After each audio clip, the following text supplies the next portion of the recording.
Iginiit ng isang abogado na wala umano siyang nakikitang legal na batayan sa sinasabing plano ng International Criminal Court o ICC na kumpiskahin ang mga personal na gamit na dala ni dating Pangulong Rodrigo Roa Duterte nang dalhin ito sa The Hague noong March 2025. Narito ang report.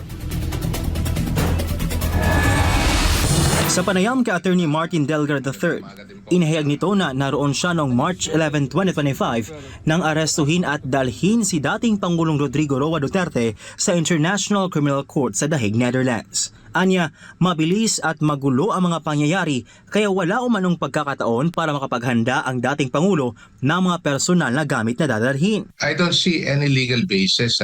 I'd like to put that in context if you would allow me. Yes, ma. Sir. Kasi nandun po ako noong March 11, 2025 nung inaresto at kidnap yung dating Pangulo. If you would recall, talagang mabilisan na situation was very fluid, especially at the time in the evening when he was already being brought to the bus.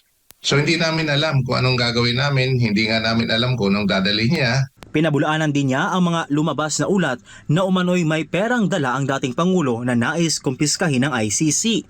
Ayon kay Atty. Delgra, mismong si dating Pangulong Duterte umano ang nagsabi habang nasa eroplano na wala na siyang dalang pera at nagtanong pa kay dating Executive Secretary Bingbong Medialdea kung mayroon itong pera upang bigyan ng damit ang mga pulis na kasama nila pagdating sa Netherlands dahil sa malamig na panahon.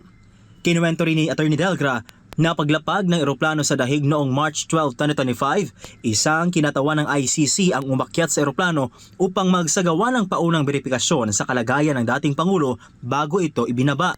Anya, isinakay pa umano si Duterte sa stretcher dahil sa matinding pagod mula sa mahabang biyahe. That's baloney. That's actually false because wala po siyang talang pera.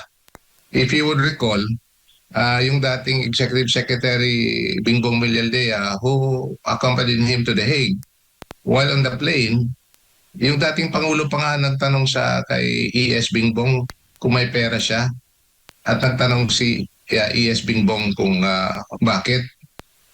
Sabi niya, bilhin natin ng damit yung mga pulis kasi pagdating sa Netherlands, sobrang lamig doon. Sa ngayon, naninindigan si Atty. Delgra na wala umano siyang nakikitang legal na batayan sa mga ulat na nagsasabing kukumpiskahin ng ICC ang mga personal na gamit o perang dala ni Pangulong Rodrigo Roa Duterte. At hinikayat ng publiko na maging maingat sa pagtanggap ng impormasyong wala pang sapat na kumpirmasyon. Para sa Diyos at sa Pilipinas kumahal, Prince Tripoli, SMNI News.